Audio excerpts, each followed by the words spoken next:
7, 6, 5, 4, 28, 93. 1,000,001.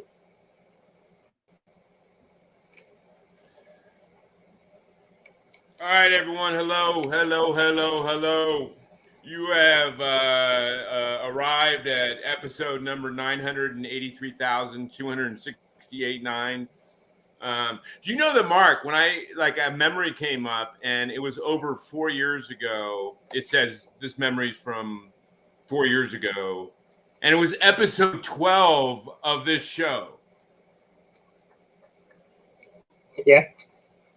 So that means that this show is at the very least over 4 years old. Yeah.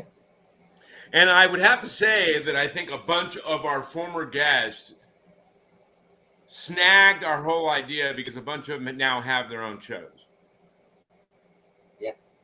And when we started, I think we were one of the first people doing this. Yeah. We caught on pretty early.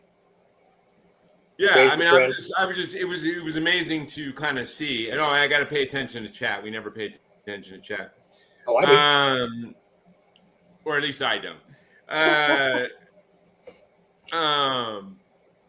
So it was pretty cool to see that we'd been going that long because I hadn't really realized we had been going that long. No, time fly by. And in the beginning, weren't we going like every 2 weeks or something like that? Yep. And that was like way too much work, man. Trying to find that many guests like constantly, it was way too hard. And for the people that are coming, we started off mostly filmmakers, actors, stuff along those lines. We did a couple of writers, but more mainstream writers like Faith Hunter and a few others. And then a lot of film stuff. And then I, last August, started doing lit RPG and writing lit RPGs. So then I decided to focus a little bit on doing authors. At some point, we'll start incorporating film people back in and do some film episodes. But tonight we have, what is our episode number 50? 58. Episode 58. We have some amazing guests. Of course, that is Mark Potter, my co-host, and we wouldn't be able to do all this without him. He handles all the tech, which I'm totally oblivious to. And then my name is JD. And then that is Lola. Hi, Lola. Lola Bella. But anyway, who do you want to bring in first, buddy? Let's go ahead and bring in Charles Dean.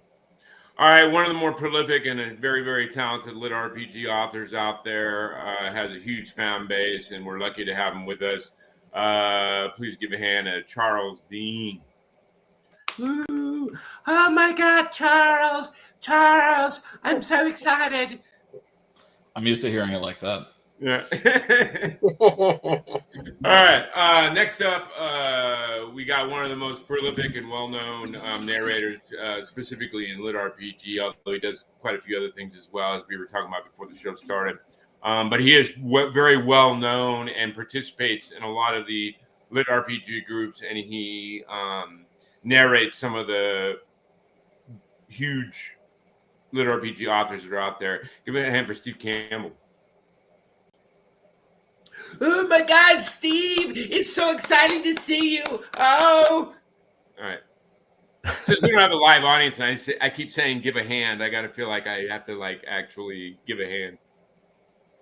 You know, they have those, they've got entire boards now that do that for people. And I think television shows are really happy because they used to have to hold up the applause since nobody thought any of the TV was they good. Still do that, man. I worked 8 years in LA as a background actor and stand-in. And there were several jobs I had where I was one of those people because nowadays a lot of those shows aren't popular enough and have to actually pay background actors to be their audience, and then we have no choice but to follow their little glowy signs of applause, laugh. Yeah, I had suspicions as a kid, and then as an adult, when I found out it was true, I was like, I knew nobody would find half of those jokes funny. I was like, there's no reason this audience is going to laugh. When they had to pause it, and they had to be like, hey, this is a funny moment. We're pausing for laughter. I was like, really? was it a funny moment, or did you pay somebody? I'm so glad. Like I got a confirmation twice now. To be fair, though, there have been instances where they are filming in front of a live audience and the laughter is so loud and obnoxious about a joke that was made that was so funny that they actually had to cut the laughter that was there from the live audience and put in canned laughter to make it seem more reasonable because it was just an outburst that was insane. Awesome.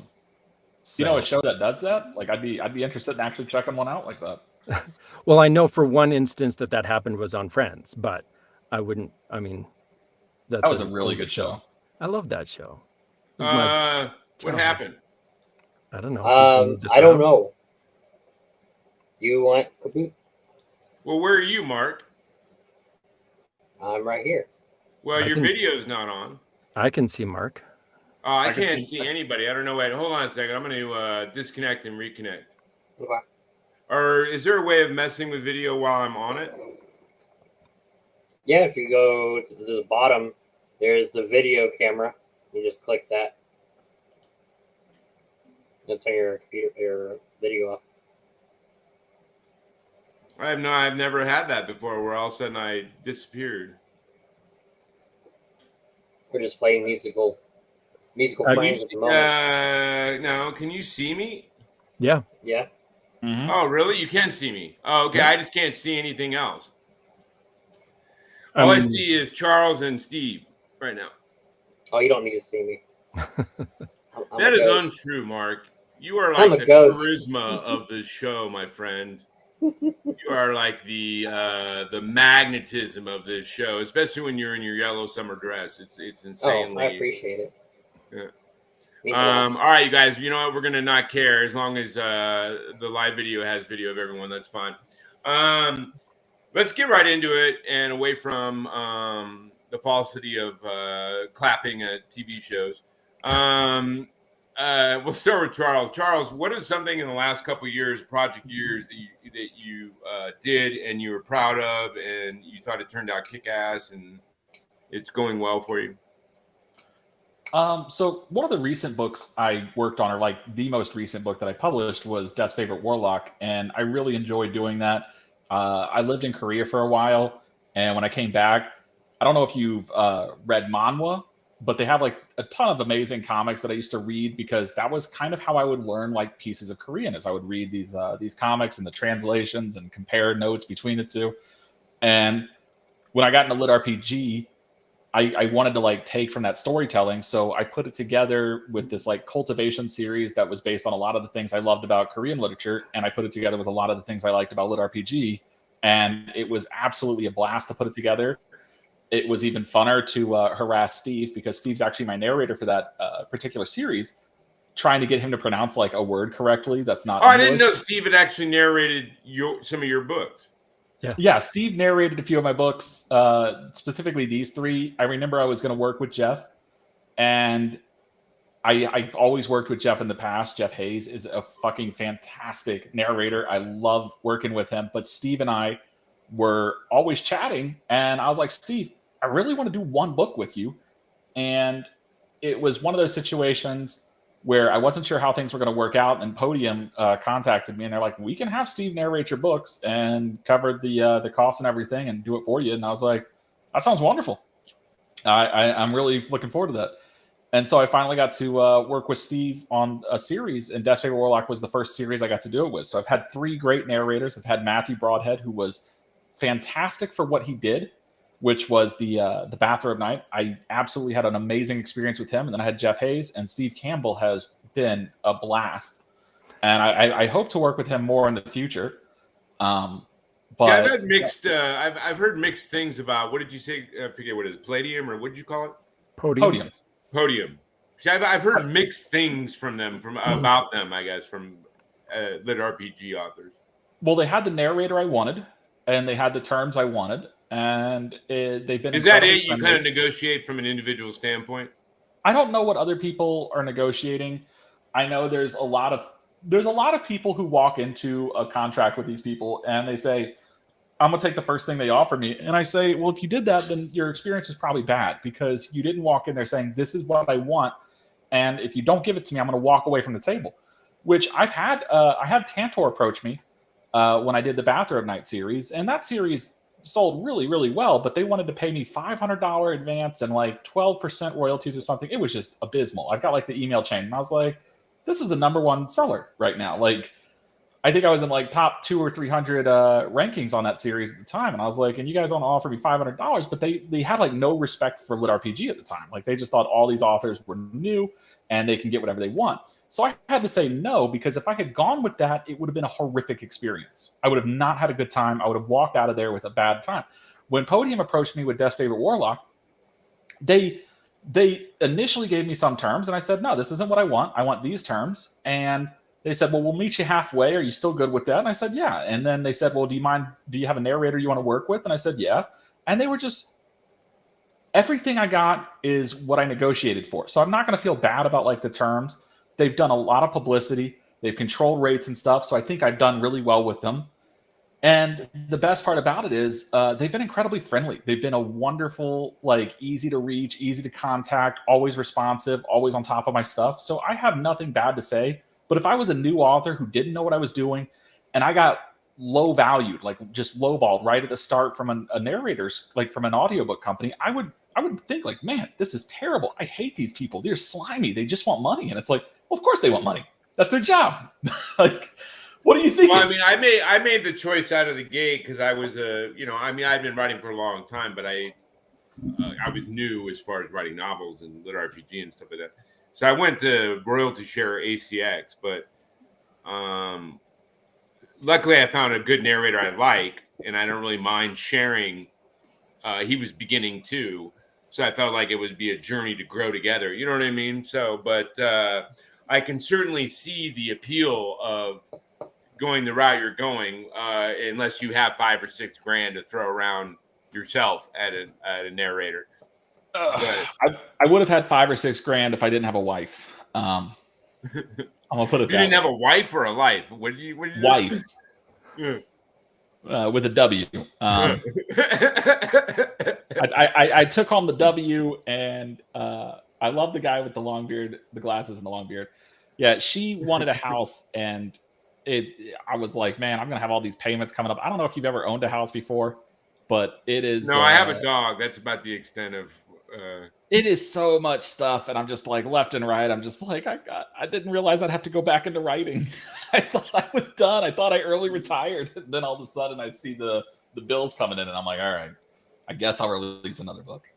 Yeah, how long have you been writing? I mean, like, not writing in the sense of like writing books, novels. So I've been writing books for a long time. I've been publishing, which I feel like is a different distinction. Yeah, there you go. I get to call myself a writer because I've published. Like somebody said, you get to call yourself a writer when you've published and you've made enough money to pay rent. And I was like, okay, well, I've achieved that goal. I've been writing. I don't know if I agree with that assessment, but yeah. Like well, that you have to be able to make a pure living out of it to be called a writer. No, just a rent check. He didn't say you have to pay all of them. This is your rent. If you can just make a payment on rent, you've done well. Yeah, but dude, if you live in like a mansion and your rent is like $8 grand a month, like, I mean, like that, you're screwed. Yeah. Though. I've been writing though. I've been publishing books since 2015. I'm actually coming up on like, I guess my 8-year anniversary from. So that's right when Lit RPG came out, right? Lit RPG has been out for a very long time in the sense that there have been books with numbers. There have been books with stats. As a genre, I know this is going to probably get me in hot water. I think the genre really kicked off when a lot of like particularly big people started advertising heavily for it. So when I published a few months before this guy, Auron Kong. And when Auron Kong published, he several months after me. And then there was this guy, Blaze Corvin. And there was like all these like really big names. They put advertising in. They've got these like great books. They have these series that were going through.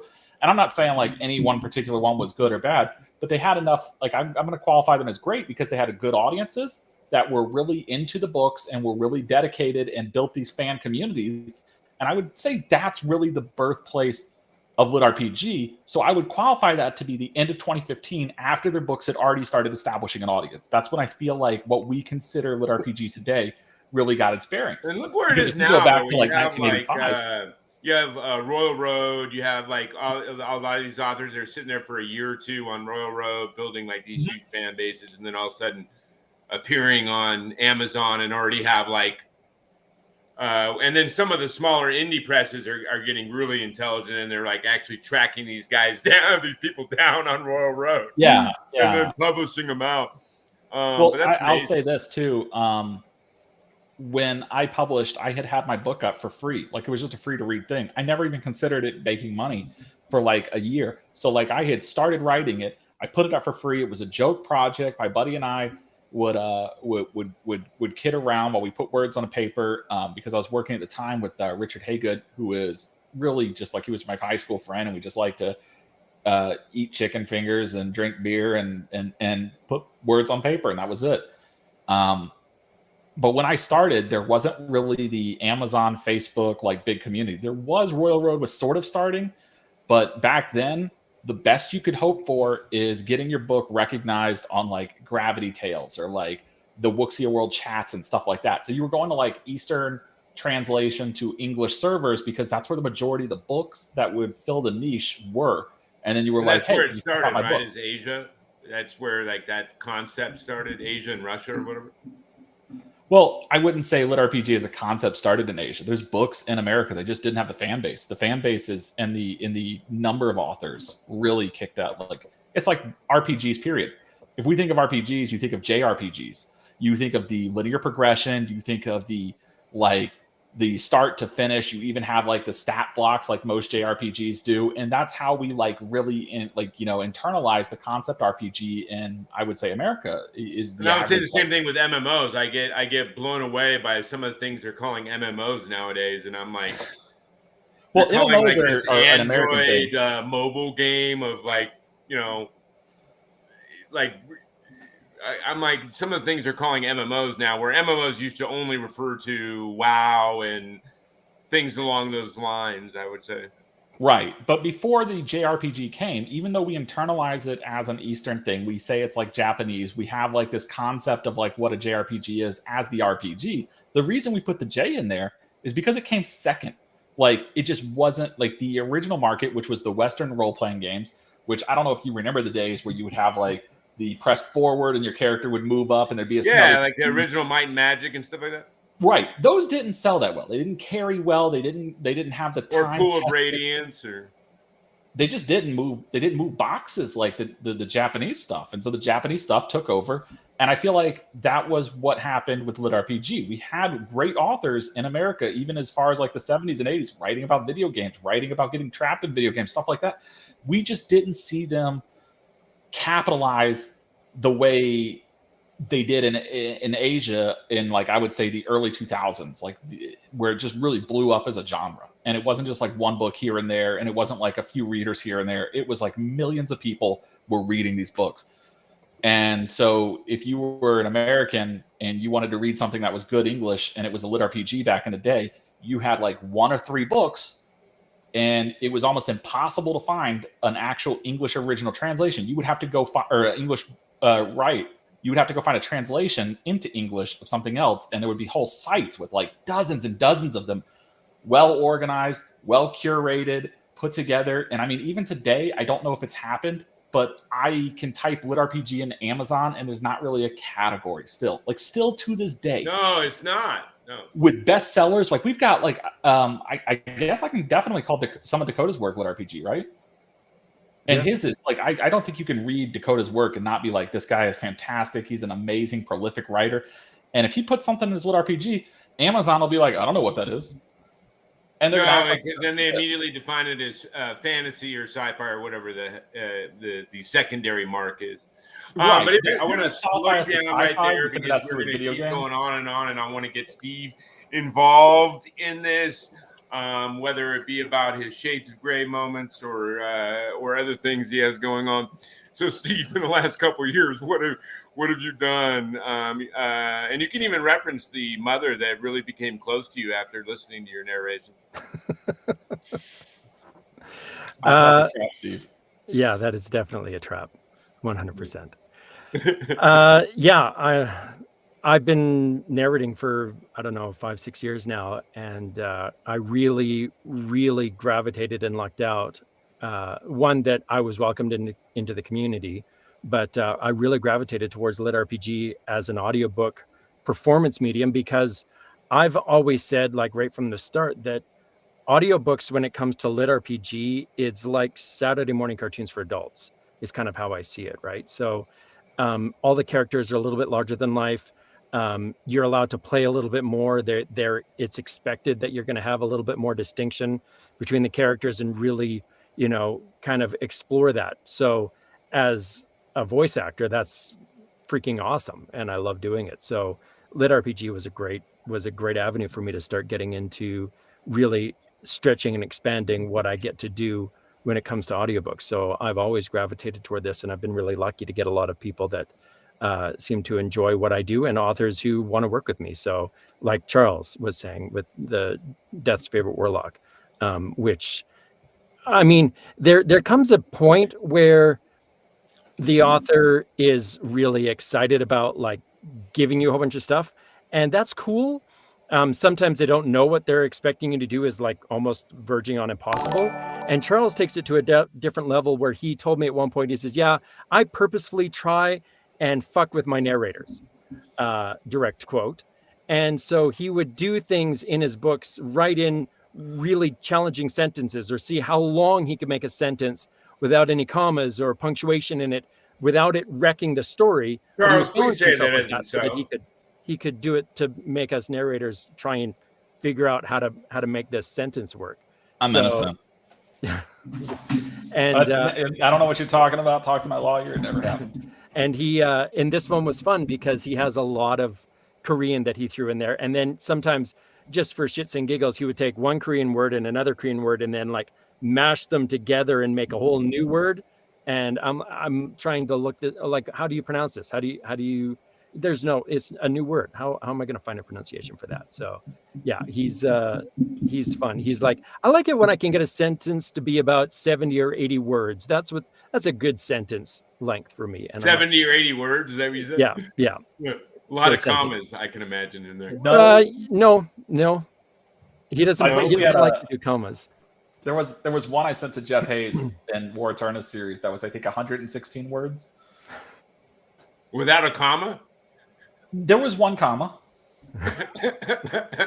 And there wasn't an insane amount of run-on sentences?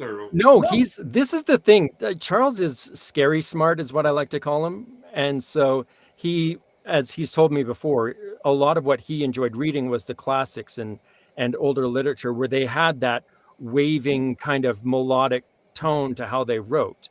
You're going to age us, because I guarantee you I probably read most of the books he read. So I'm talking over 100 years plus. No. So, okay. You're talking about like classic literature. Yeah, are we talking about Socrates and stuff like that? What are we talking about? I wouldn't call. I've read all the books from Socrates, but I'm talking more. Like, I think he's talking more. I like, one of my favorite writers of all time is John Milton and John Donne and Chaucer and those type of people. There's a few others in there, but you got to give it to the greats. Their work is stuck around for a reason. I mean, I certainly went through my early 20s and read, Dante's Inferno and Henry Miller and a lot of the classic authors, but I don't know about that far classic. Because a lot back then was in verse, and like everything was in verse, and so trying to read 200 pages of, and I even have a background in poetry, trying to read 200 pages, 400 pages of like verse is a bit strenuous. So that's Charles writes with like an incredible acumen of the English language and understanding how to make it sound like it's really good and really coherent, but really challenging to say. And they actually, with Podium, we had talked about it. There's a few series that I do where we actually put bloopers at the end of the audiobook. And so I will curate and like make note of different areas where I've made mistakes, or I've, screwed something up, or I've said the wrong thing or whatever. I can't believe you make mistakes, Steve. Oh, then you've never hung out in my Discord. Yeah, I make lots of mistakes, and so I think a at one bagel point, I think it was on book 2, where we had a section where in the bloopers it was just me going, "Fucking Charles, fucking Charles, Charles, fuck," and it was just me just cursing out Charles because it was so incredibly challenging. Because you have a sentence where it's really, really long, and you have to try and find the rhythm and the flow And of you it have to have the breath to do it. and the breath. So then you get there, and then you get to the second to last word or the last word, and you screw up that word. Now you got to go back and do that whole damn sentence again because you can't just replace that one word. It doesn't work. So No, because you'll hear the cut. Yeah. yeah, and so then I'm having to the try. amazing thing about you though, bro, is when I was doing the promo and I was Amazon searching you to see where I could find or Audible or whatever, so I could see what you'd done. You had done so many different authors, and I'm actually familiar with a lot of the authors, and they are so vastly different style-wise that I was like, wow, man, that must be very challenging, especially if you're doing a series or whatever, and you go from this one author, and then you go to the next author, and they're like drastically different stylistically as far as their writing styles. Yeah. Or even use Charles, where you were doing these long sentences in a certain patterns and stuff like that. And then you do the next person that's really short and choppy and lots of periods and lots of short statements and stuff like that, or someone that's a lot of dialogue. Yeah. Yeah, there's a lot of that stuff. In fact, that actually literally happened with Charles's book. And then the next one I did was a kind of like an end of the world type thing where it was it was a shorter book, but it was really, he wanted everything to be suspenseful. So he would have not just like really short sentences, but then you would have like lots of, like you would put like a sentence and then a whole line break and then another sentence, a whole line break, and another sentence. And it was like really wanting it to slow it down. Yeah, he wanted very dramatic, single line, pause, line, pause. Yeah. And so it would be just 2-word sentences, 3-word sentences for like pages. And I'm like, okay, I can't do it all like that because it's going to, I have to find a new rhythm for this. So yeah, every author has their own style and their own rhythm and their own way of writing, even to the point where some authors, I've had challenges where one author uses an S at the end of toward or forward. So he would go towards or forwards. Whereas another author adamantly opposes using any S's, and it has to be toward and forward. And then I have another author who intermixes it. And sometimes he says towards and sometimes he says toward. And so trying to maintain the consistency and the reliability between what every author prefers, and especially in Lit RPG where you're doing a lot of stats. That can be, because I've had some complaints on our Audible that are specifically of the repetitiveness of when he has to do stats. Right. And that's something that you got to kind of work with your author. I don't know how you get around that because he's got to go through the stat sheet. There are ways to make it more interesting, more entertaining. There are ways to kind of run through it a little bit more quickly so that it doesn't feel like, like someone's sitting there with a pen and pencil writing it down after you. So you're giving them intelligence 12. Don't do that. 12. Don't do that. Constitution 12. Why do you read it like that? Read it like what? What? Why is it intelligence 12? I put the $ in front of my money, but I don't say like $15. I say $15. I always put like the disclaimer after. So why is it that like, especially in the Lit RPG community, people read it as if they put the $ after? Because you're talking about probably from Dungeons and Dragons, man. But I mean, I would still go through it. I'd be like, he's got 15 strength, he's got 12 constitution, and then we read it reverse. Like when the narrator comes in, he's like strength 15, and I'm like, that is not like that is not how we parse this information in English. I think it's because we make character sheets, and when we were kids, most of our experience was Dungeons and Dragons, where it would say strength and then your number after that. So that's probably where it's from. Right. But I get it. We put the $ in front, and we never once read it as $15. Right. But the challenge is, especially in audiobooks, one of the things that we have to deal with is the whisper syncability. So you're required to have your audio match the text, by 97%. Now, people think that's, well, 97%, that's huge, but it actually gives you a lot of leeway to make adjustments or changes for a few things. Yeah, I mean, especially on but sheets, not- unless they're but like, not- unless it's Yeah. Ren Diddley Ghost, whatever, because that's literally every other page is like a character sheet skills Yeah. again. But yeah, And like so I I've feel had, bad for I never read audio, but whoever did Ren Diddley Ghost Town, I'm literally, I feel bad for them because literally that's like 50% stat sheets.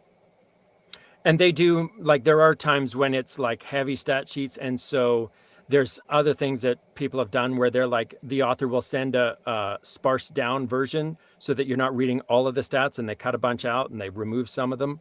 Other times, what authors and or narrators working together have done is put the stat sheets at the very beginning or the very end of the chapter, so that if there is a stat sheet, they have the option to like skip ahead, so that Which the is listener doesn't have interesting to because that re-listen. means they had to write it like that, and they wrote the book with the thought of Audible Absolutely. as they were writing it. Because I have More- seen a few books that do that, where they put it at the end Yeah. of a chapter or whatever. More and more authors are writing for audiobooks, or at least they're writing with audiobooks in mind when they write, because they know that it's going to be audiobooks in Let RPGs specifically is a huge part of the market when it comes to Lit RPG genre, when you're looking at either print or You ebook know, or I audio. mean, I think it depends on the series, especially if you have a narrator that sells the book for you, like a Balltree or whatever. They literally, people go and buy any book he narrates. You know what's funny? Actually, I love Travis. He's a great guy, and one of the great, like, he's a great thinker about a lot of this stuff. And it was interesting because there are people who will follow the narrator 100%.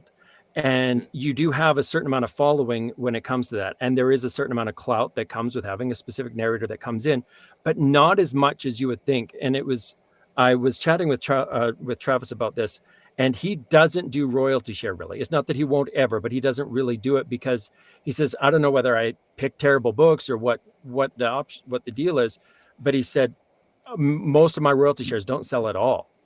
And so to say that, well, his name attached to a book is immediately going to make it a bestseller, No, but it that's not helps. necessarily the case. And it doesn't hurt, for sure. But even R.C. Bray, a lot of the bigger names, it's not that their name doesn't, it certainly helps, and it's not hurting it at all. But it's not like you get that name attached and immediately Yeah, you're because going if to it's have a a shit book, bestseller. it doesn't matter whether Balltree's narrating it or not. Right. But yeah, that's one of the things that, you know, is, I'm sorry, my voice is, I'm trying, I'm You're sick, okay. so I'm dying fine, here. man. But the thing with audiobook narration and Lit RPG specifically is understanding who your audience is, understanding what they're expecting. And then one of the things that we try and do, especially with stats and that kind of thing, is to make sure that, you know, either we have the stat or the AI have a character and then they're more interesting. And then it can be more interesting to read the stats through, or you're going through them in a way that, one, makes it understandable and coherent. If you're bored reading it, 100% that the people are listening are going to be bored too. So as a narrator, it's our job to make. Yeah, you have to have something- passion and intensity, Yeah. but I mean, to me, it's the same. It's voice acting, is what it is. Mhm. I mean, Oh, it's for not sure. it's not voice over. It's voice acting. It's literally the same as if you were doing a role on a film, and you have to put that. It kind of reminds me a lot of old school radio days before TV. A little bit, When- or like video games, especially for Lit RPG, video games or animation or whatever. A lot of the books that I end up doing, a good example is Tower Climber by Jacob Tanner, is very, very heavily influenced by anime, specifically Naruto.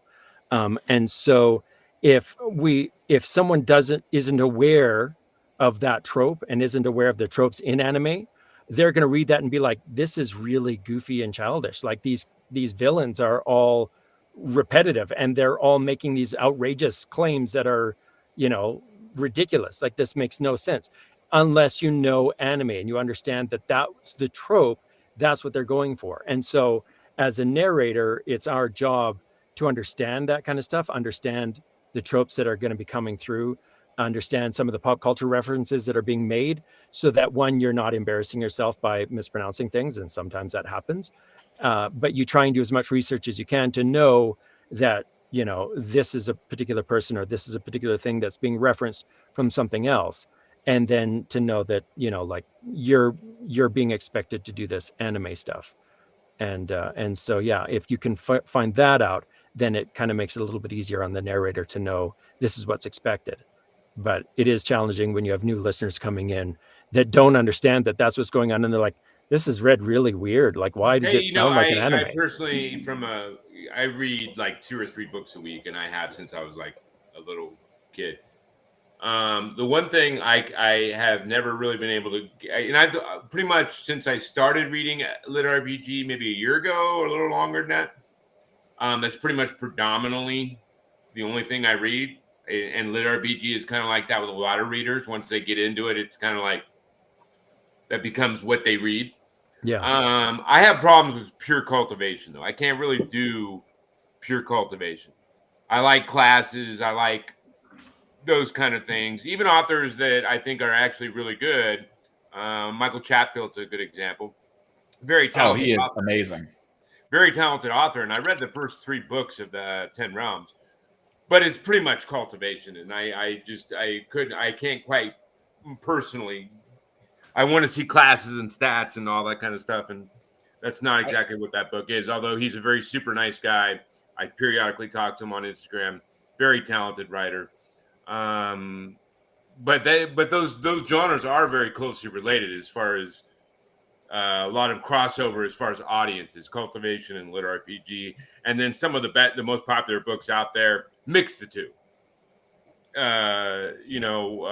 Primal Hunter and He Who Fights His Monsters and Defiance, and all of them are pretty much a mix of those 2 genres.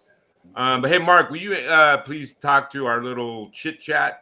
You're the only one that can chat in there, so remember to recognize the chatters of Kaylin and Sarah. I'm assuming is your wife. Yes, that's the wife.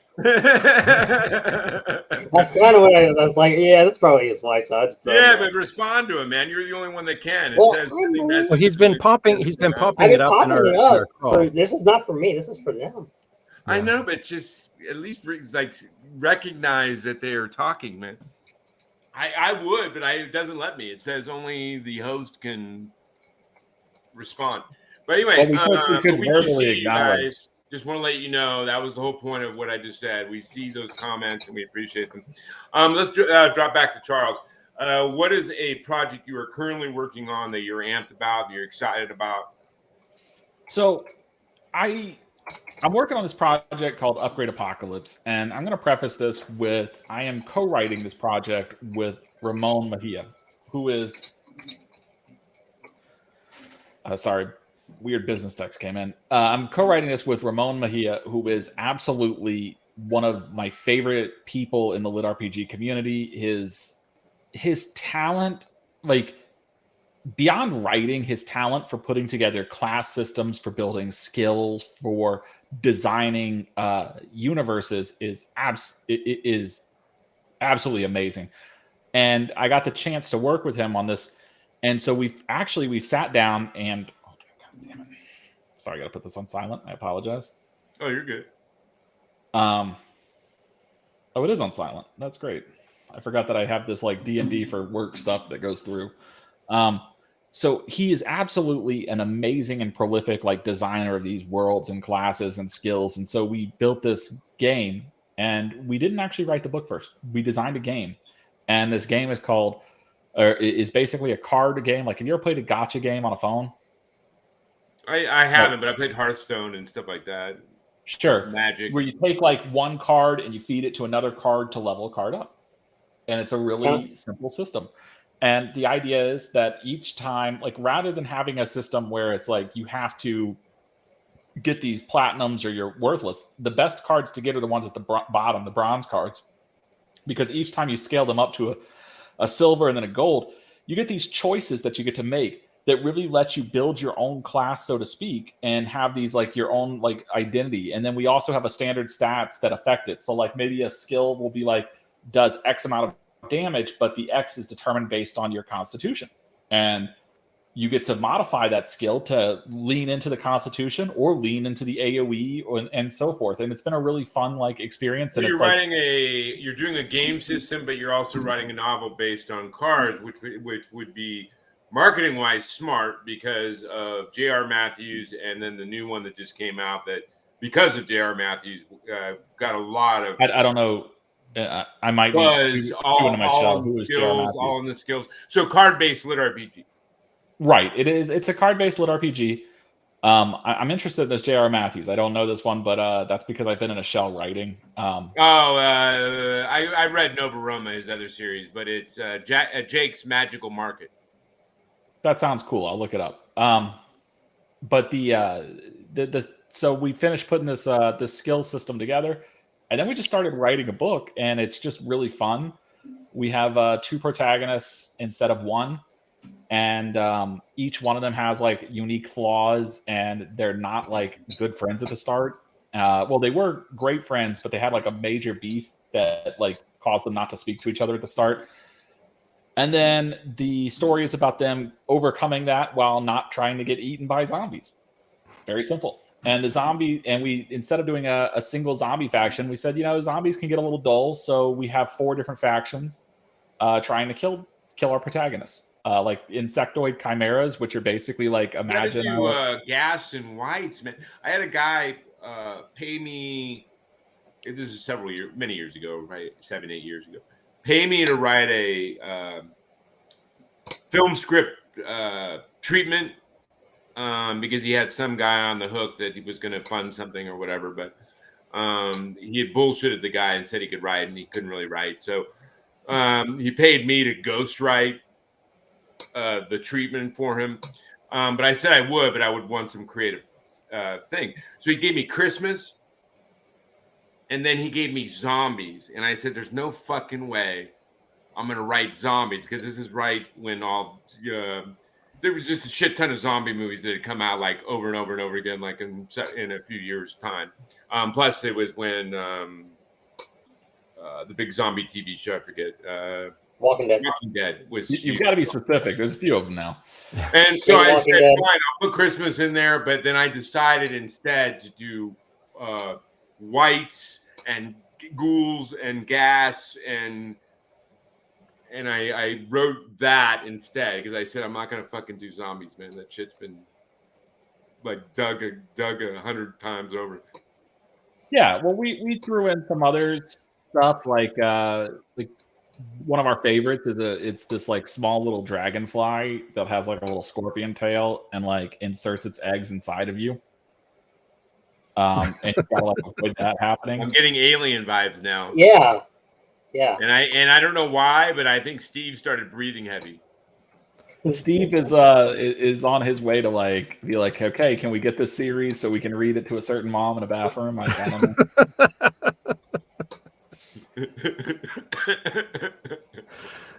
You're not going to let that that's go. Very cool. And the reason I had mentioned the 2, okay, so JR came out with his first book like a little over a year ago, and it was one of the first lit RPGs that was all about like cards, like taking the whole concept of Magic the Gathering and all that stuff and mixing it with lit RPG. And I'm not going to say that's the only reason because he's also a great writer and great author.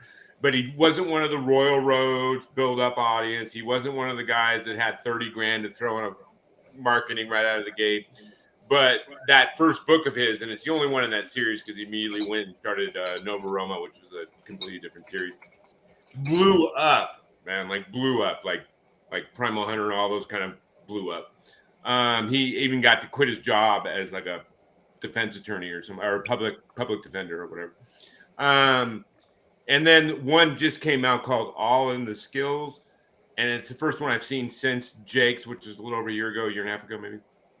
And again, it's done. It didn't blow up the same way, but it went very well because there seems to be a huge audience that loves the idea of cards and mixing it with lit RPG. So that's the reference I was making when you were describing it, is that it's a great marketing strategy, because the two that I know of from no-name authors, so the difference between a name author doing it and a no-name author doing it, have been very positive, even though both are also very good writers. But people seem to key in heavily, and it's very untapped to me, that market, and it's a very, seems like symbolistic market of people that love Magic the Gathering and Hearthstone and all those kind of seems like the same type of crowd that would love lit RPG as well, and it's a good match. Well, it's definitely fun to write. I hope it does well, but I'm more worried, like, you know, when I do a book, I'm less worried about I'm more worried about if I enjoy writing it than I am if like the sales at first. Like if I don't enjoy writing it, well, that's where it should start with. It should start first with you enjoying writing. Although I can't imagine how easy it would be to actually co-write a book. That seems like so. Even when I was doing film and people would ask me to do that in film, I couldn't do it. I was like, you co-write a film? Like I don't, because I'm so used to having one vision, one concept, one voice, and me threading the whole thematic of it together, trying to stop all of that. So your section's next or whatever it is. It seems difficult. If you break it up by sections, I think, like, we don't break it up by sections. We do it like, and I know it's a tedious process, but it's like each line is like, hey, what do you think this character would say here? And, you know, you got to have that progression all the way through where you're like, you're talking about it and you're having a chat. You're writing like during a Zoom session or something like that? Or yeah. Oh, okay. We call each other, we do video calls and go over each line individually with each other and talk about like, hey, or you know, like this character would say this here, or this character would be interjecting here first. And I know it doesn't make for like the most, and I'm not going to like try to, you know, I don't want to insult anyone's reader base on this, but it doesn't make for like the most, what I like to call the cookie cutter, like protagonist is like, oh man, I am confident and super skilled and a Mary Sue and totally not at all like unrelatable to anybody who's actually reading this. But for some reason, everybody finds themselves relatable to a character that's like grossly overlucky in life. I'm like, look, man, if you're reading a lit RPG, you are not that character. You were just not. Stop trying to be, and just accept who you are and enjoy the books. It's not going to relate to those. It's going to be more in line with trying to keep characters consistent, which makes it a little bit more difficult to sell it to a reader. It is. The more realistic a character's response. I know. I hear you, man, because I've seen some crits on books that they're like, why did this person immediately start flirting with this person when they just met? I'm like, bro, they just literally. I'm like, they just literally went through a apocalyptic event. Do you not understand that when people go, I'm like, you obviously have never had any trauma in your life. People become manic right in the middle of trauma, and they make not forethoughted, intelligent decisions. They become very manic in their decision making because literally for whatever reason their whole family just got slaughtered or whatever the hell it is. Yeah. And I'm like, they do not, and these readers want it to be, no, I want it to just be smooth and everyone acts normal, and because that's how I would be if the apocalypse just happened. I would immediately go, oh, I need to kick that zombie's ass. I need to kill. Well, I don't disagree with some level of like, I think humans in general have this like, and this is just my thoughts on it, so I apologize if I'm going to piss people off with this. I think people don't recognize tragedy for a day. I think it takes about 24 hours for tragedy to sink in. Like I remember the first time I experienced a close friend of mine dying in front of me. I went about my day. I had a drink. I relaxed. Everything was fine. Next day, I was in tears. Like the next day, that shit hit me like a truck. I think it's actually completely different for every person. I think because I was, I remember I'm the one that found my grandmother. She passed and all that stuff. But I was with my mom and my aunt and like several people all at that same time. And they literally all reacted completely, utterly different. Some of them just kind of stayed silent, didn't do anything. Other people were acting like they just did like 3 8 balls of Coke and were jumping all over the fucking place. And 3 what? 3 8-balls of Coke. Like they were, you know what I mean? Like everyone was reacting very, very differently. Other people were being very calm and acting like they normally do. Other people were acting manic all over the place. Other people were, I mean, it was just, I just think it kind of just based on you as an individual and people react differently to it. But like you said, the next day you became a blubber bus. Yeah. Like the next day stuff hits me. Like or here's another incident. This is thanks to Atlanta having wonderful police. I remember one time we got stuck in like sort of a traffic jam, and apparently it was because some person decided to evade the cops, and there was like 12 cop cars around there, and there was 2 or 3 people in the car. And I just remember watching this happen is the 2 or 3 people got out of the car and then got shot in the face with like, I don't know how many cops. And we just sat there watching it, and then nobody said a word. It was like, oh, so anyways, how was the news? Like we just pretended like it didn't happen. And I loved that detachment, that like a car full of like 6 people and nobody recognized what event had just occurred, and still sticks in my head today. So it's not like it didn't like leave a lasting impression, but it was like this moment where it's like, okay, this tragedy happened and I need to still function as a human being. I still need to go on with my life. I'm still around other people. I still need to socialize. I still need to do this stuff. And I think the brain compartmentalizes the stuff and delivers it later, so that hypothetically, if you're like in the wilderness and a bear eats your buddy, you're not going to freeze up in shock. Because if you there will be people that will do that. Right. Freeze and those up in people shock. There will be people that like and they don't have kids. In the horror films where the monster comes out and the woman just stands there screaming.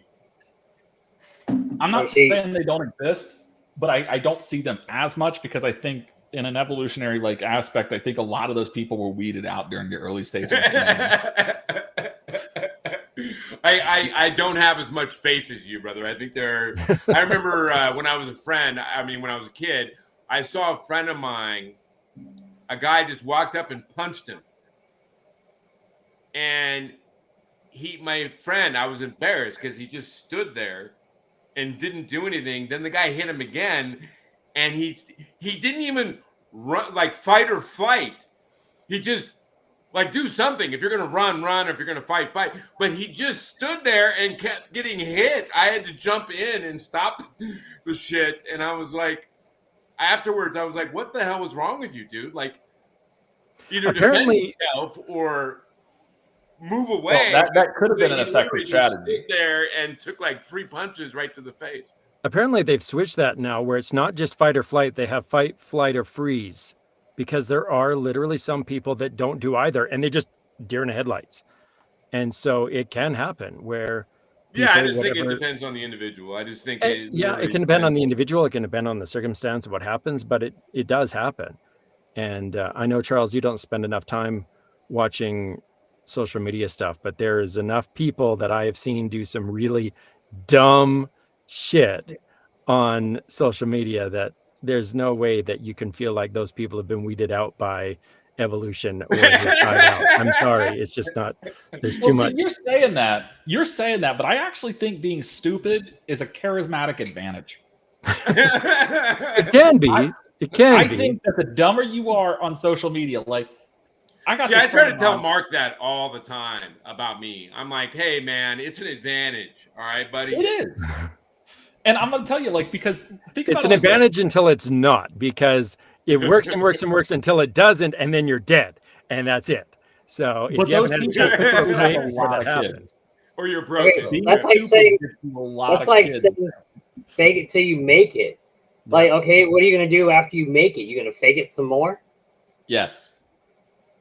Yeah. No, people see that's the term.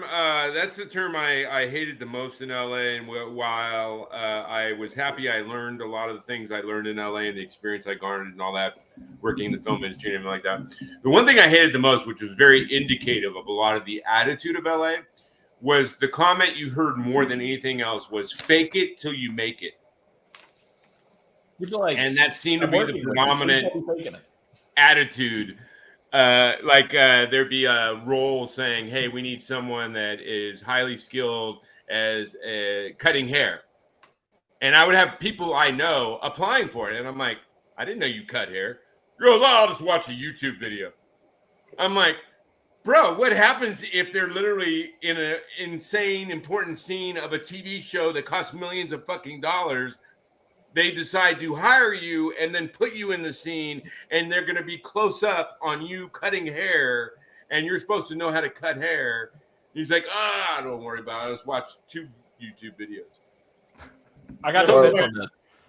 I'm like, bro, that was just not intelligent. But that will, he'll get weeded out, because it's like, speaking of the Friends episode, do you remember the one where Joey was gonna do a part where he was gonna speak French?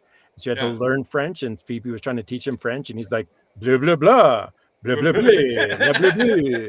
And it's like, dude, come on, French it up, like he could not do it. And they were just let him go. So but there are people that do it. Literally, like I worked on background on, I think it was The Mentalist, I think is what the show was. And it was an episode about he had to go to a youth baseball camp where all these guys, like the top high school baseball kids in the nation, were at this camp, and someone got murdered or whatever. And one of the guest stars was a kid playing someone who was like 17, 18. I think the kid was really 23. And they hired him to be this ace pitcher. And when they hired him, they first thing they asked was, is he super athletic? Did he play baseball? And the guy literally told him, oh, yeah, I played like years of baseball, and I'm like super athletic. And when they hired him, and I was on that show for like 4 days, so I got the whole story. So the first day he showed up, the guy was super effeminate, like literally was like this, like could not throw a ball, like literally had no athletic. He was super good looking and in shape, but that was where it ended. He had no agility, athletic, anything. They then, because they were already committed to it and they were in the middle of the episode, they then paid a bunch of money for expert or whatever, a real baseball person to come in and try to at least teach him enough to make it look good on camera. And they still couldn't do it because he was that uncoordinated. And so then they literally had to hire a stunt double that cost them, again, a bunch more money to come in and do all the scenes that required him to look like he could throw a baseball.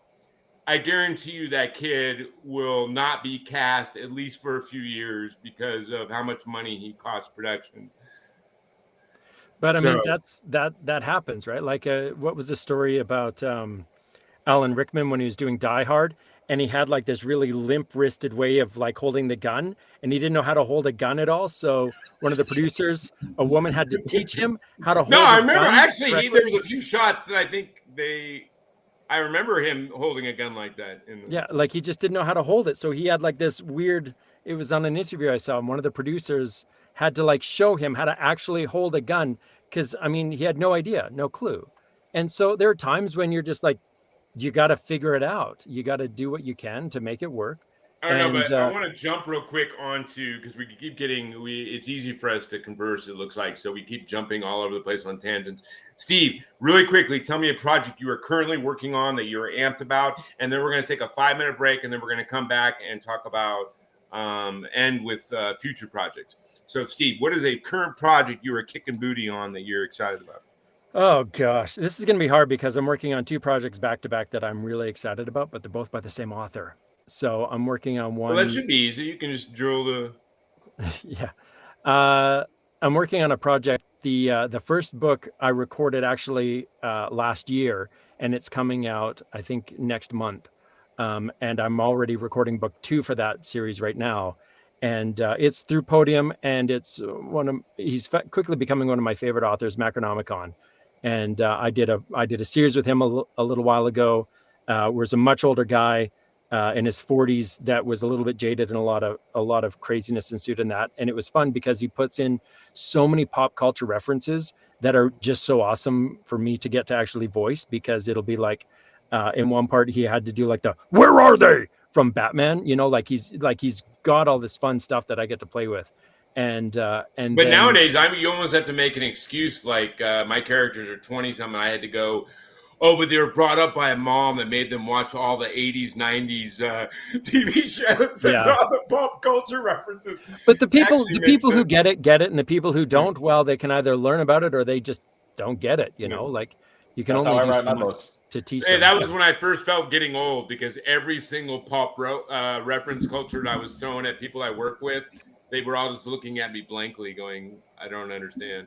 Yeah. Hold on, I got a question about this, because Ramon and I had a discussion about this, and we kind of fell on two sides of the fence on this. Do you like it when the author spells out the reference, or do you like it when they just do like I do, which is I'm going to bury these references and nods, and if you don't recognize them, sorry, like you're just not. I think either way is fine. It just depends, I guess, how you do it. It depends. Each one is going to have their audience, right? There's going to be the people who really love finding the Easter eggs that nobody notices and aren't laid out for them. And then there's going to be the people who really like having, they want to know what the Easter egg is. They're the people who will go onto YouTube and watch all of those Easter egg videos so that they don't miss all of the stuff that they didn't actually catch when they watched the movie. So, and I think it depends on how there's going to be an audience for both. Because I've done it before where because my character's two brothers, I've done it before where one makes a pop culture reference and the other one responds with "Happy Days, the Fonts, yeah." You know what I mean? So, but even even in that realm, there would be a lot of people that wouldn't know what Happy Days or the Fonts was. So either one would have not registered. You get to the place where if you're trying to explain every single one of them, it's exhausting. So if they don't get it, they're not going to get it. And so having a character kind of nod or smirk or whatever so that people are aware that something was there is fine. But it's also, I mean, I think it comes down to the style of the author. Like for you, Charles, you are really in that realm of you like to hide a lot of stuff in there. I mean, Charles comes into my Discord when I'm recording his stuff and he's like, did anybody get that reference? And we're all like, or at least I'm like, what reference? There was a reference there? Shit. Yeah, like 15 minutes ago, you said it. Does anyone get it? Yeah. So, I mean, sometimes you also start this whole but thing there's other saying people that Charles likes fucking with people? Oh, 100%. Yeah. And so that's, but I mean, the people who do get it, the people who understand, they're going to be diehard fans for forever, right? They love that. Wait, yeah, but you know what? That makes me think, man. Charles did something out of the fucking blue, like literally. What? And I was like, what the fuck is he talking about? I don't know what you're talking about. No, you said something to me like it's confusing me because Geneva put us in a combo, and for some reason it's a different box. Then left the combo. For some reason, it's a different box and actually me directly talking to you, even though both of them only say Charles Dean. It's throwing me off. But out of nowhere, you came up with, you were like, something about my day or something. And then you're like telling me that if you're the first, whoever the first person you see on your homepage, you think that they need you to come over and say something to them? I have this weird system where it's like Facebook basically, like, I don't know if when you log in, Facebook will just sit there and I'll be like, hey, this person is online. And I'm like, why the hell are you telling me that, Facebook? So I got in the annoying habit of like, after seeing that so many times, I'll just click on that person. I'll be like, hey, hope you're having a good day, man. And then I'll just move on with my day. And they'll but it was out of the fucking blue, and that wasn't quite what you said though. Was have your day. You said something, and I'm like, is he reading like Danielle Steele or something like that? That's just weird. What he just said to me. No, just you were the first person who popped up on the list. I just was like, okay. And then you followed up with that part, and then I was like, wait, what? Come on, man. I know I can't find it because you just sent me a bunch of shit. And so it's right here, man. Hey, bro. Because we've talked several times since then. So I'm having to like skip past all that. No, I already found it right here. Literally just, hey, bro. Just wanted to say much love. That's it. Oh, yeah. Out of nowhere. But it was just out of nowhere. And I was in the middle of writing something. And all of a sudden, Charles pops up. I just wanted to give you a lot of love, man. Like, okay. Well, now, a lot of love, much love. I like to keep it in the 90s, like where that used to stick. Like, I don't know when the Lotta came in, but come on. Let's stick with the word. I don't know. I mean, I almost felt like I needed to immediately go and put on my polka dot dress or something. You should have. Was it yellow? got my disco ball out. I feel like he's got a white with red polka dots kind of feel going on. I don't think. He's got the red lipstick too. Yeah, it's classic all the way. Classic all the way with him. I'll say this though. The 80s cherry red. I did that. I do that for a while. One of the times though, it popped a person's name up, and I just was like, "Much love, bro." And then I went on with my day for a minute, and then I the next day, the person like messages me. He's like, "I got this exactly at the time I needed," and I was like, "What are you talking about?" He's like, "My wife just divorced me, and I thought I was like everything was falling apart. My life was going to shit, and then you just pop up with a much love." I was like, well, I didn't plan on that timing, but I'm glad you got it when you need it. And so I decided to keep doing it for a while. Like at first it was just a joke. And then I was like, no, because there's not a person on my Facebook list. If you're on my Facebook friends list, I think you're probably a good person. Maybe there's like one or two that I leave there because I'm like, I don't know if I should unfriend this person. But out of like the 900, there's not a person that I wouldn't be like, this is a great guy. They deserve to have a good day. See, unfortunately, I have close to 5,000 and it kind of sucks balls. And I've been like planning for like months to get rid of most of them, but because I was shooting films for quite a long time, I just kept getting added by actors and people that I don't even know because they want to be in a film. And I literally don't talk to any of them or interact with like most of them. And do you know how much work it is to delete people on Facebook?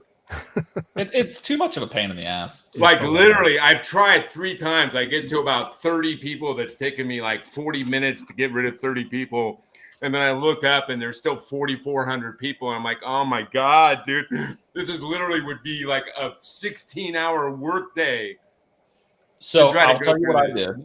I had about 3,000 or 4,000 people on LinkedIn at one point. I used to be a consultant, and I'm going to tell you how I handled that. And it was a really easy process. I uninstalled LinkedIn. I figured to myself, if a person's worth knowing, writing and film and all that kind of shit, man. So, but anyway, let's take a 5-minute break. Then we're gonna come back and do about a 20-minute ending with future projects and shoot the shit for a hot second. He's gonna put it on a little 5-minute screen. Just don't disconnect, guys. He'll put a little interlude screen up.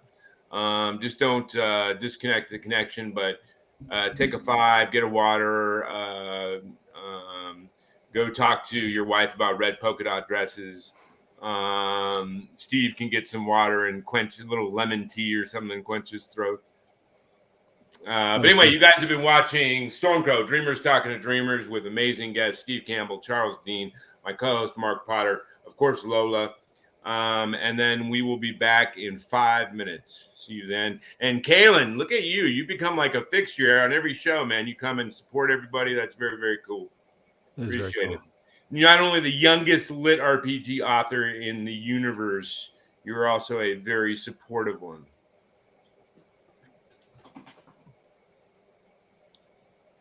Anyway, back in 5.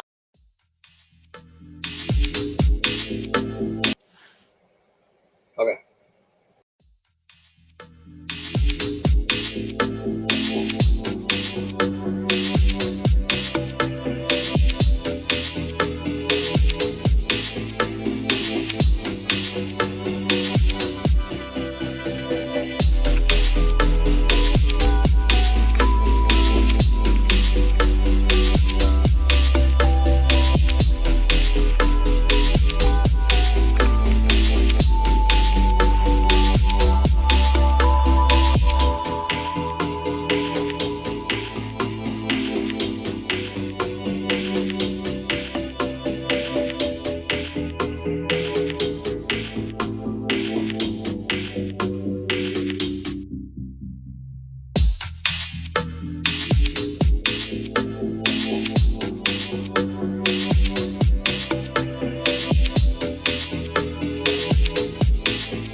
Mark, it's hard to tell whether you're back because I don't have video on you. I'm back. Okay. I There's think everyone's Charles. back. Are we back on as far as live on the show? We are. All right. By the way, Ken, if you didn't hear me before, those are probably you do promos a lot in a bunch of Facebook groups. So I guarantee you a bunch of those are people trying to hustle you for money to supposedly market your book. I get every time I do. Do you do this, Charles? I don't know if you do promos on Facebook groups, but literally I do it once a week on Tuesdays, like I did this morning. And usually within a day and a half, I've gotten at least 15 messages from people that are not on your freeway. They go to that little mystery box of people you don't know are trying to send you messages. And you go to every one of their profiles. It says marketer or video marketer or whatever it is. I don't read friend requests. That's untrue because I friend requested you and you added me. Yeah, I went to your Facebook page when we did the thing, and then I added you from there, or rather confirmed the request. I had like 200 or 300 friend requests. I don't read them. Yeah. There's no one new I'm meeting. We're good. My friend, I was very clear. Like every person on my friends list, I generally like. I think they're good people. I don't have a person where I'm like, man, this person isn't a jackass. I kept him on my friends list. Conversely, if I don't know somebody, there's no reason to add them. See, I used to be a lot nicer when people could, I would say like 3/4 of the many I referenced earlier added me. And I'm like, okay, cool. If I go to their Facebook page and they don't come across as nut jobs or like fake accounts or whatever, then I'll add them. But the same thing with Instagram. I realized that a lot of these people are literally just adding people for numbers. And then it gets annoying because like literally I will like some of their posts and then 2 years later, I've never ever interacted with these people. And I'm like, but we talked about it. It was literally the action to get rid of them all is too, it's too mind-boggling difficult. I wish they could literally, Facebook had a thing that says list all the people that you don't interact with and then click one button that would delete them all. That would be good, except for the fact that what I found the problem with Facebook is there's a lot of people that I'm like, did they die? Are they just not on? They're not Facebook in your anymore? algorithm. And yeah, they're like friends of mine, people that I like, people that I'd be interested in knowing what's going on with them, and they just don't show up in my feed anymore. And I'm like, who is this random person in my feed? I don't care about them. You're sending me like posts of the friend of a friend, and you're like showing me their post, and I'm like, I don't know them. Why do I care about this? And you're not even sending me the stuff that's on my own. Even to the point, like my wife was posting some stuff and she's like, did you see that thing I posted? I'm like, no, I didn't see. She's like, how come you never see my post? And I had made her, she's the only one out of all of my friends that I have her set as priority or, you know, the special friend or like super whatever. Still, her posts don't show up on my feed. Even though I've set her as the only person that I'm like, every time she posts, I want to see it. No. Yeah, my mom, who I actually denoted as my mom, and I don't see her posts. Yeah. Facebook was trying to do you a solid. They didn't understand you actually like your mother. No, I probably don't want to see most of her posts because, I love her to death, but she's a big Trumper.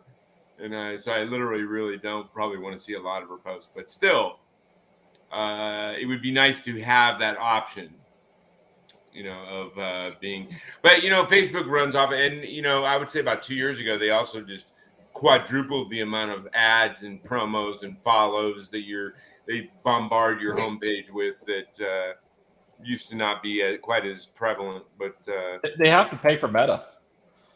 Yeah. They got to pay that bill for the Meta that didn't work. They're like, all right. How It's the same thing with they automatically have me follow. If I see like some video that I think is from someone on my page and I go look at the video for 2 seconds, all of a sudden a week later, I'm getting all these videos from some page of some influencer but I have no clue who they are. And then I finally realized it was some video they had tried to put on me, and only because I looked at it, it had me auto follow their page, and I'm like, hey, Facebook, can you not auto follow? Like, I found the one video interesting. I don't need to see their 28 videos they put up every day. I really, but that's but it is what it is. As Charles says, they need to pay for Meta. Let's jump in and start with Steve this time. What is a project in the next few years that you want to do that's in your head, that you on your schematic life plan that you would like to tackle? I would actually like something that's been brewing in the back of my mind for a while, and I'd like to eventually get to it if I can wrangle out what I've already got on my plate to carve out some time. I'd like to start doing more animation in video games as opposed to just doing audiobooks. I love doing audiobooks. It's phenomenal, and I think it's awesome. But I'd like to just play around in that world for a little bit. I have a friend, Adam Gold, who's been in my several of my short films, and he is now like constantly doing voice work in some really big, like he just did one of the main character, I think, in the new Saints Row. So maybe I'll try to connect you guys, and maybe he can give you some. I've had next or something like that, and that's great. Like I've had a lot of people that have sent me offers to do things, or people that like have sent me contacts for different places where I could get a lot of that kind of stuff. I just don't have any damn time to kind of move in that direction yet. So it's one of my priorities to try and carve out space to go into that area a little bit. But right now it hasn't been. But that's hey, how about Brian, man? You know Brian. He's doing Baldur's Gate 3. Yeah. No, I know a lot of people. I know tons of people that are in that industry, that are in that field. And I've had people send me emails and contacts and different scenarios where that could definitely be a viable option for me. I just haven't pursued any of it because I barely make it through what I have to do already. So adding more stuff in there would be definitely challenging. As far as projects go, I am very, very, very excited. We were talking about Jeff Hayes and how awesome he is. And he contacted me a little while ago, and we're actually going to be doing a project. I'm going to be doing a project with Sound Booth Theater here. I think it's actually one of the next projects I have coming up. And that's when they mix a bunch of narrators for a book. Yeah, it's going to be a multicast. It's not going to be like 30 people, but there's probably going to be like 4, maybe 5 people on there. And we're going to be doing a project through Sound Booth. And Sound Booth does all of the sound effects and multicasting, stuff like that. So that's a new venture that's going to be a lot of fun for me to get to play in that area. So yeah, I'm really good over there. Yeah. Sound Booth, especially, and I know I'm just going to be shouting this out just to brag about them. I think Justin Thomas James, am I saying his name right? Yep. Gosh, there are so many people there that are just freaking fantastic.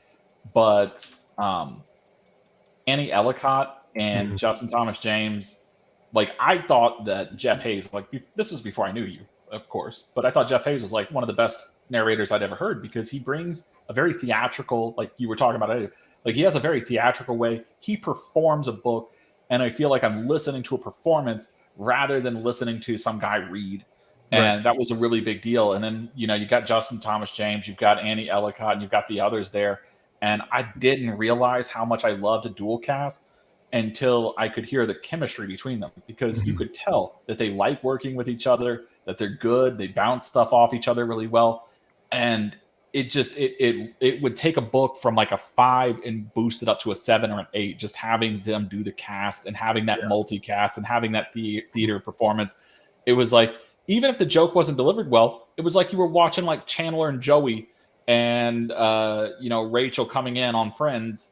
Even if they got a bad joke, the chemistry between them, the delivery would sell it a little bit. And I think they can do that with books in a way that I hadn't really heard before I started listening to their stuff. And I'm just like, I think what they're doing is absolutely phenomenal. And I love their new platform. And I like the fact that they're moving away from Audible. And I really hope that they get the attention and the love that they deserve. Agreed. Yeah. Especially for the That's amount got to of be work. expensive though, using that many narrators on one project. It can be, yeah. Like they've worked out a system where they're trying to keep their costs as low as they can to make it work. But yeah, even just adding effects and having additional narrators, like all of that stuff costs a lot more money in production.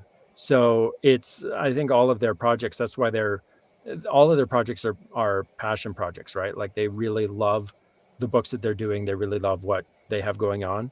And yeah, I'm just like from what Charles was saying, that's exactly why I've been so excited to get to to get to work with them, because they are very passionate about what they do and they're ridiculously talented.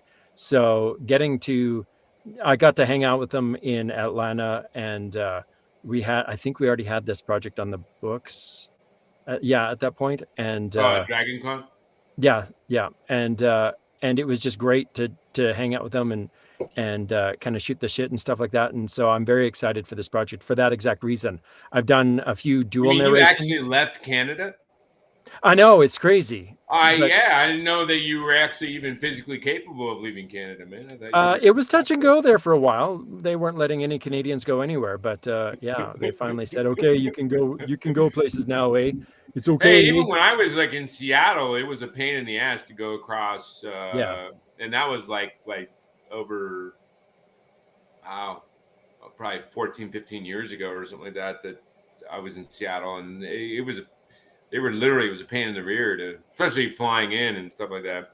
Yeah. I had several of my luggage ripped apart and dumped. Well, that probably has to do with you being a criminal and everything, you know. Probably. Did you know that there are some houses in America where the house is mostly in America and it's defined as an American home, but the driveway and even part of the garages or even part of the front door and so forth is actually in Canada? Yep. And so they have a special procedure just to deal with allowing these people to leave their house, because they have to go out of their house into Canada, then drive through Canada for like 2 or 3 miles before they take a right turn to get to the school zone for their kids or so forth. And I find that really weird that they have to go through a country and then back and then back and then back like 2 or 3 times. We let them build a house right on the literal borderline. Oh yeah, there's cities all in Ontario and that area where it's Quebec, where the border, the Canadian-American border, just runs right through the middle of the town. And so you'll have sections of houses, sections of streets, sections of whatever that are just on either side of the border. It's really crazy. I find that fascinating. Like, yeah. It just shows how arbitrary lines on the map. You can yell at your neighbor, yeah. Hey, Canadian, I'm American over here, buddy. Well, and it's got to be interesting for those towns where it's Quebec, which is predominantly French, and then Americans. You know, like how many of those Americans in that town learned some form of French, or how many of those Quebecois, really, worked on their English so that they could interact and communicate with their next door neighbor almost. So have you ever been to the French land of Canada, Steve? I spent a bit of time, not a ton of time, but I spent a little bit of time in Quebec. Yeah. I'm going to tell you something I learned the hard way. Asking for a lawyer and asking for an avocado are about the same. And it is very weird when you walk into an office or something and you feel like, hey, this is a cafe or something. And you start looking at the menu and you're like, I would like an avocado on toast and something. And the person's like, you want a lawyer with what? And it's a horrible miscommunication. Like, I don't know what French was doing with their language, but they have some words that's we've got a homophone or two in English. Like it's not unheard of, but they have it where you can say 30 words in a row that are all the exact same, and it somehow has a full sentence in there. And you're just sitting there like, how did you do this? Yeah. How do you expect us to learn it? You know what? Write it down. And then they're like, little did you know, our letters mean nothing. I want to know how you determine property taxes. If your house is split between U.S. and Canada. Yeah, it's crazy. You don't even worry about it. The bank figures that out because we're all on mortgages these days. We pay rent to a big man. We get to pick.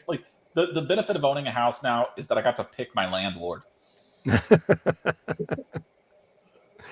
Yeah. Hey, all right. So, Charles, in the next 2 years, what is a project that you're excited about? You're looking forward to jumping on? Well, I don't know about actually being part of it, but now I'm excited about Steve and Jeff Hayes working together. That's awesome. where I'm gonna go with that. Like, that's the other Macronomicon book that I'm doing. Is that wow, Macronomicon. And aren't those guys doing some kind of radio show? I could have sworn on Lit RPG Books that they periodically throw a some of them are involved in it. Yeah, they're doing they do or something like that. Yeah, they're doing a radio program where they're doing a live reading of Wizard of Oz, and some of them are characters in that. So they're doing that, as well as on their platform that they have, you can go where they do live cold reads. So it's the recording of them cold reading. Just the narrator, the main narrator for the story, is cold reading or recording his section of the audio, and that's raw, and you can go and check it out for free on their platform that they have. And then later on, other voice actors go in and do their voices in those sections, and then it's produced and done properly, and then you can buy the actual audiobook. But this is just like a live cold reading. No, I just remember seeing it in Lit RPG Books a few times where they were like posting some live theater or something. Yeah, and they've had it's not just them. Like, they have a number of pretty big name actors, some Emmy award winning and pretty really big actors that are in there doing that with them. So it's pretty cool. It's kind of like a version of the critical whatever big D&D thing. The YouTube Dungeons and Dragons group would get actors to come in and like celebrities to come in and play Critical Role. What was it? Critical Role. Critical Role, yeah. Have you guys seen that animated Legend of Vox Machina that is based on the original D&D sessions of the Critical Role? I've seen a little bit of it, but I haven't watched a full episode yet. No. Oh, it's funny, especially the little gnome who's constantly trying to get laid. Yeah. Let's not hate on gnomes trying to get laid. Yeah. Hey, that's another thing we were talking about earlier about pop culture, whatever. I think new authors need to lay low on putting in Gnome's Rule in all of their books. That would be because I've read so much lit RPG in the last year, and for a while there was like every new author I was reading, somewhere in it would say Gnome's Rule, and I'm like, dude, seriously, you guys got to quit. I get that you love Aileron, I get that you want to, but it's being overused. Stop. I don't know. Kind of like rappers of the 80s and 90s. If I heard one more people go, put your hands in the air, I was like, even like you just don't care. Yeah, I was like, stop, man! You can't all do that. It's like, but you have to remember. Go ahead. No, I mean, you would have a better saying of this than I would. I just feel like they're tropes. There are things that authors, because they're all friends, they all know each other, and they have a really close-knit community.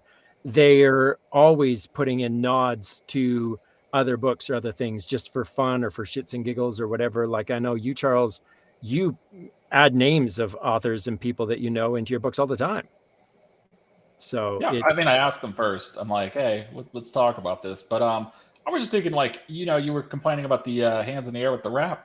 You have to remember, it wasn't like originally meant to be like listened to on a CD. These were people who built these songs and these performances like in loud crowds where that type of stuff worked well. Like, it was an audience. And then when it translated into the CD, you were just like, why are you saying that? And that could kind of be like a little bit of the repetitiveness stuff.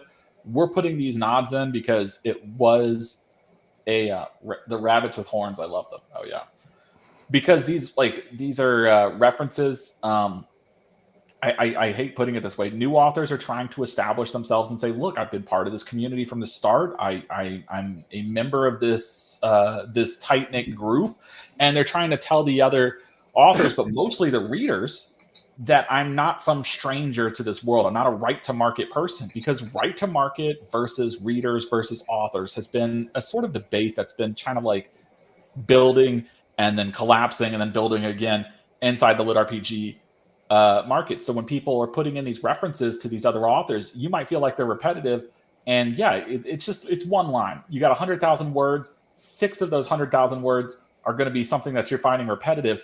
But those 6 words are being put in there so that the author can sometimes say, hey, look, I read this shit all the time. This is my life. I am part of this. I'm one of you guys. And I can find that to be something. No, and I got it. And I thought it was cool the first few times I saw it in books. But when you read as much as I read, and then I kept seeing it over and over and over and over again, I was like, whoa, man, holy shit. It's just authors saying, I'm not right to market. This is my life. This is my community. I'm not quite meaning right to market. You mean someone that's not a part of the group, doesn't even read lit RPG, but thinks it's making money, so they decide to write in that genre? That's a huge part of it. And there's so many people that are coming in here. And I got to tell you, like, I had one person come up to me, like, this is one of the reasons I don't read friend requests anymore. I had several people not coming up to me asking me for, hey, we're going to market your book. They'd come up to me and ask me, like, what do stat sheets? How do you do stat sheets? How do you do this? And I'm like, if you don't know how to put together a stat sheet, you're not the type of person I want writing. Like, it's been really jarring because I have read some really terrible right to market. Now, there's some great stuff. There are some right to market authors that I think are better than me. And I think they're just absolutely been a blessing to the lit RPG community because they have had phenomenal talent that they've brought to the thing, as well as their reader base. But then like most of them that I've run across have just been like, these bad indie authors who couldn't sell anything anywhere else. And they come here and they're like, well, how do you do a stat sheet? And what's character progression like this? Like, and what is skills thing? And should I be putting these numbers in? And I was just like, I mean, but you see it in every industry. It's like all of a sudden Jurassic Park comes out and then you see 4 B films that all put Jurassic in their titles and then really bad CGI dinosaurs in their scripts. And you can tell they wrote that script in like a week. And they're just trying to ride the money and make people think that it's part of the Jurassic thing and make their money. And I get it. But it happens in every industry, man. It shows, though, in the work. And when you're a reader, and I'm a reader more than I'm a writer. I might publish a book or 2, sometimes 3 books a year. I'm going to read like 200 or 300. So I consider myself a reader more than a writer. I get it. As a reader, when I'm going into these things, it can sometimes sour me to the entire market when I hit 3 or 4 speed bumps in a row. If I read a book and the book is bad, okay, 1 book is fine. If I go to the next book and that book doesn't understand like the basics and it's not scratching that itch, which I don't know if you know what I mean when I say there's an itch you want scratched as a lit RPG reader. Yeah, you want that character progression, you want those stats, you want the classes, the upgrades. Yeah. And if it doesn't get scratched and I go to the 3rd book and I'm like, all right, well, screw it. I'm just going to go read some Chinese stuff, or I'm going to go read some Japanese stuff, or I'm going to go read some Korean stuff. And I move back away from the American market that I'm trying to stay into, because as much as I like those first 3, I don't trust the translations to really hold the same level of literacy that the writers did. Because, you have like, here's an example on this one. One of the best, I would say arguably one of the top selling, one of the best stories in China at the time. And you've got to consider they have 1 billion people. So if you're a writer and the number of writers they have, if you can make it to the top of their list, of their echelon, you're competing. Not like we have like 300 million people. They've got like 1.4 billion.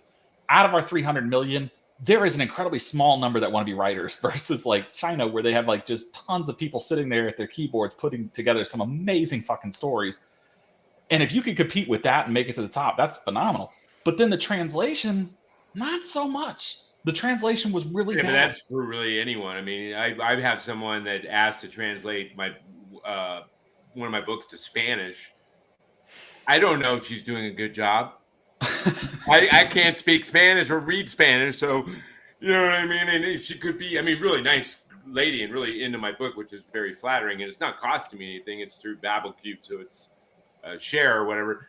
But I will have no fucking clue until someone that speaks English well and reads Spanish well reads it and tells me that it was horrible or whatever. You know what I mean? So I get it. I get what you're saying. And that's all I'm saying is, like, with these translations, a lot of them are not great. Some of them I could honestly be like a machine translated it. But if I reach the point where I'm reading the American stuff and I'd rather just go read machine translations of good stories than read well-written bad stories, that's a problem for our genre, because that means that if is a like you know if a reader is a reader, you're always if I'm going to have hitting this people point, jumping on the bandwagon. I mean, that's it. And I get why some of the established lit RPG authors get irritated with some of the new ones that are maybe not very good, and they're just trying to, and they're not even readers, and they're just trying to jump on some kind of bandwagon to make money, or you know what I mean? I get the irritation, but there's a part of it that is just going to be what it is. The more popular something gets, the more you're going to have that, unfortunately. My way of relating to it is about a year ago or a little over, before I started getting into lit RPG, about a year and a half ago, there was some guy that was doing his own marketing on Facebook for his fantasy books that was had written 6 or 7 of them or whatever. And his own marketing was saying he was comparing himself to Dragonlance, Tracy Hickman, Wiseman, Salvatore, a bunch of other Robert Jordan. And I read his book 1, and that shit sucked. And I got into a giant argument with him of like, how the fuck are you comparing yourself to some of the most well-known, brilliant authors, and you're basically saying you are as good as them in all your little marketing shit? I'm like, you are nowhere near those people, man. Like, I'm like, how? And I got irritated. I got pissed off because I mean, those people I grew up with reading, and I'm like, they earned all their accolades. They put in all the sweat and the time, and here you are trying to like make money off of their names and what they've done. And you're nowhere near that. He was like, he wasn't horrible, but he was very much beginning writing. You know, so I get it. I hear you. Yeah, no, I'm just worried about it. Like I'm saying, as a reader's perspective, I want those people to make those calls. I want them to I like seeing those call outs because it lets me know the rest of the book is from somebody who's a fan of the genre. And it's going to help me make it past that first 10,000 words or 20,000 words of the story. Yeah, I mean, I agree. There was at one point when I was beginning to write, and I'd already spent about 7 months chewing through lit RPGs, that I was going to make one of those references, but then I saw it done so many times. I'm like, there's no way in fucking hell I can put Gnome's Rule in one of my books. Ass over tea kettle? Ass over tea kettle? Yeah, try that one. I have seen that. Wait, is that Jez? It's a shout out to the guy who does these shirts. I can't see it online. Your window is cut off right about here. I still can't see what that reads. I see green, lime green. Looks like Diablo. A skull. Okay. It kind of does look. It's the Viridian Gate Online series. Oh, I've read that. Yeah. Phenomenal. Like I love the dude who puts that together. Shadow Alley Press. There's multi. Yeah, I mean, James Hunter. Yeah. I think James Hunter. I just read his new series. The first 2 books of his new series. James. Yeah, James Hunter is such a good guy. I think he's absolutely been a blessing to the lit RPG community. I love the way he does, and this is just me throwing this out there, is he has so many authors working with him, and he does such a great job at curating them that when he publishes a book, I love the little snapshot where it just gives you the green, the yellow, and the red. Yeah, I know. I remember. I've seen his promos, and I like James. Yeah. I just read his newer one. I forget what it's called. The one where it's like a Marine that literally gets shoved into something Hunter or something. No, not Hunter. I just read. He just came out. Vigil. The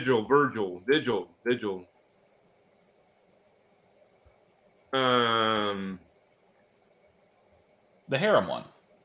No, not the harem one. I don't think James has a harem one that I know of. Yes. But it's Vigil, I think. Vigil something. But it's good. I didn't know that James had harem. I really didn't. He has one, I think, maybe 2. And he did a project with this other dude. And he brings a really interesting perspective because he was a Marine. I think he was. I'm almost I'm going to get in trouble. He is ex-military, yes. Yeah. I think he was the Marine, and he is really sharp, but he's also one of those guys where if you're talking to him, you're not going to understand how sharp he is, because he's going to let you talk first. He's very and laid most. back, and he's very advocate of other people. Yeah, right. And I think it comes out like he's not confrontational, so you're gonna have trouble if he doesn't like you, you might have to like figure that one out.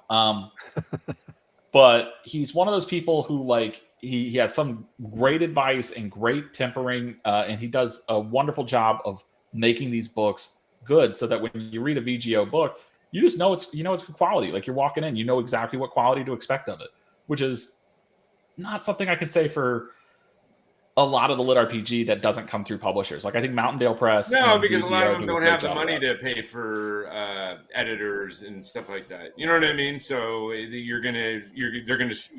Same with me. I don't have $1,500 to pay for an editor. You know what I mean? So that's just, it is what it is. I think as long as people are growing and their story is pretty tight, I can forgive some grammar shit. You know what I mean? As long as their story's there, their characters are there, they have some wordsmithing ability. You know what I mean? I can forego some of the other things. Now, what I can't deal with is if it's a lot of grammar issues, and there's no depth to the story and nor any kind of natural writing skill there. Then maybe I would have some probably heavier issues. But I certainly agree with you that Shadow Press, Dakota, and his group.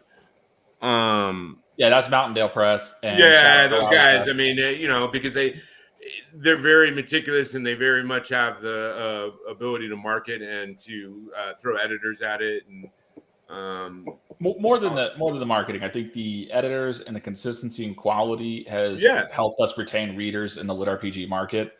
But not everybody can get into a press, man. I mean, even if they're good, it doesn't automatically mean it. Because I think those guys are working on really slim margins, so they can only take so many people. You know what I mean? Even if they're good. Well, they're also trying to make sure that they're really heavily involved in the project. So you can only look at or screen so many manuscripts or possibles that come through your way, unless you're willing to sacrifice, right? Like it's a volume. Well, and both of them are doing the same thing right now. They're going and hunting RR people that got huge followings. I mean, both of them, both Shadow Press and Dakota, just released one of those type of authors. I think in the last few months, 4 months, maybe 5 months.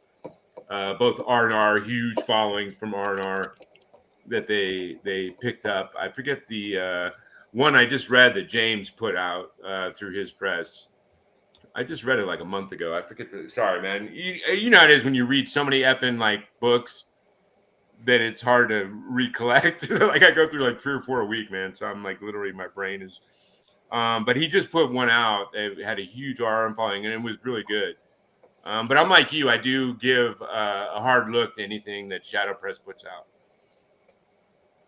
Yeah, they're both really, awesome people to begin with, James and Dakota, and what they've been able to do with Shadow Alley and Mountaindale have been phenomenal. And there's other publishers that have been working on doing similar kind of things, like Aethon and Portal Books, and their one Spectrum is another one that's they're wanting to find great stories to publish and release and give authors a chance to have a platform. And it's not just people on Royal Road that are doing extremely well. They're picking authors that they, see some real talent or some real skill there, or a great, interesting story, and they're wanting to help. And they also pick up some established authors and like have them specifically write a series for the press. Or pick up a series. I think because I think Oswald or one of those guys has like a couple books with one of the presses, and then the rest they're indie. But could be. Yeah, I think I don't know. I remember Troy saying something. He had like one of his series with one Troy of those Osgood? guys. Yeah, I believe so. Yeah. Yeah. And then Dakota, I love. The Completionist was one of the first series I read. When I started reading lit RPG, I started with Vidar's Dragon Mage, and then went from there into a bunch of different other stuff. But I do, although I have to take breaks from his humor. He's nonstop with his humor, and I love it. But it's very stylistic. It's a very specific style. He reminds me of Piers Anthony, to be honest with you. I grew up with Piers Anthony. I love the Zan. I don't know if you ever read the Zan series, but I haven't. That's new to me. no, he was one of the forefathers of the whole fantasy thing, man. He's back from like the 70s, 80s. He was huge influence to a lot of people. Yeah, Piers Anthony's Zan series. There's like 15 books or something in that series. But anyway, you guys, it's been amazing, and now I'm going off tangent as far as the amazingness of you guys and blathering about books that have nothing to do with that. I want to thank you guys so much for being here. For those that are watching, Steve Campbell's an amazing narrator. I'm sure he's busy, but if you want an amazing narrator, this is the gentleman to talk to. Charles Dean is one of the most prolific forefathers of lit RPG. So again, pick up one of his books. He has a shit ton. And I thank you guys very much for being guests. You guys, unfortunately, we do not have time to show the video of Mark Potter in his yellow summer dress doing lightsaber acrobatics. But hopefully next episode we'll have been able to carve enough time for that. But anyway, again, you guys have been watching Stormcrow Dreamers Talking to Dreamers. We have had the amazing Charles Dean and Steve Campbell. At some point in the next day, Mark will put all the links and everything like that on the finished project on YouTube and here. And so if you guys want to go support either one, you will have all those links with which to chase them down. But anyway, beautiful blessings, you guys. Thanks so much for being guests on the show. I really appreciate it. And hopefully you guys had a hoot of a time. Well, thanks for having me. I appreciate it. It's always a pleasure. Yeah, I think people are still expecting Charles to dig graves and have spirits playing in them. With the Warlock reference, but hopefully we'll be able to have that happen, you guys, by next episode. That if we can combine that with the video of the yellow summer dress and lightsaber, then I think together they would make an amazing amalgam. Awesome. Right. Thanks for having us. Appreciate it. Yeah. Have a great day. Have a good night.